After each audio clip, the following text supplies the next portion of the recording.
नमस्कार मित्रांनो, travel with तुषारच्या या नवीन एपिसोडमध्ये आज आपण ओंकारेश्वर येथील परिक्रमा करत असताना सर्वात पहिले आपल्याला जे मंदिर लागतं, केदारेश्वर मंदिर, याबद्दल माहिती घेणार आहोत.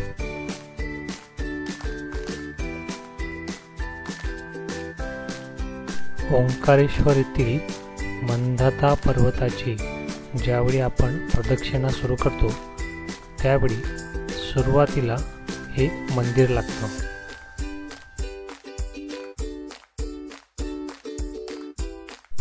केदारेश्वर हे मंदिर भगवान शंकरांना समर्पित आहे. हे मंदिर याच्या वास्तुशैलीसाठी खूप प्रसिद्ध आहे. हे मंदिर नर्मदा आणि कावेरी या नद्यांचा जो संगम आहे तशा ओंकारेश्वर ठिकाणी स्थित आहे. ओंकारेश्वराच्या मुख्य मंदिरापासून या मंदिराकरिता 4 किलोमीटर आपल्याला पायी जावे लागते. या मंदिराचा निर्माण 13व्या शतकामध्ये परमार शासकांद्वारे करण्यात आला होता, परंतु त्याचा जीर्णोद्धार हा मराठ्यांच्या काळामध्ये झालेला आहे.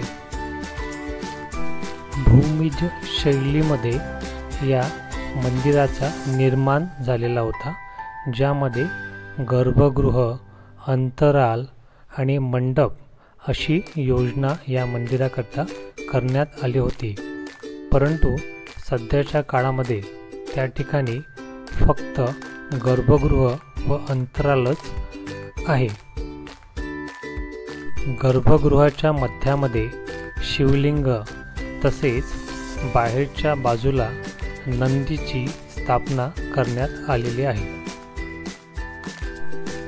मंदिरांच्या खांबावरती जे कोरीव काम करण्यात आलेलं आहे त्या कोरीव कामामध्ये कुठल्याही प्रकारची प्रतिमा कोरण्यात आलेली नाही.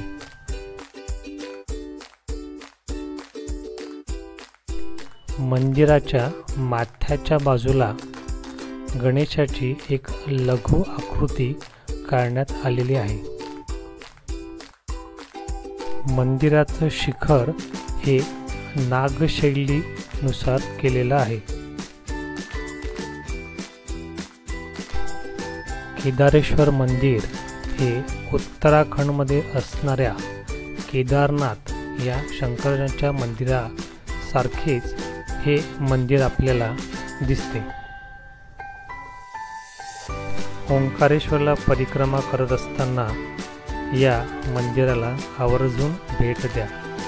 या मंदिरावरती जे कोरीव काम करण्यात आलेलं आहे, मंदिराच्या बांधणीची जी शैली आपल्याला दिसते ते खरंच खूप छान आहे. अशा प्रकारचे मंदिरं आपल्याकडे फार कमी शिल्लक राहिलेले आहेत. त्यापैकी केदारेश्वर हे एक मुख्य मंदिर आहे.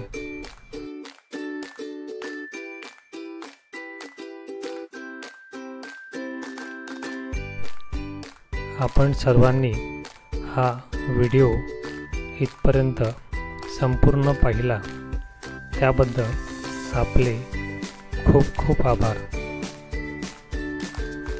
धन्यवाद.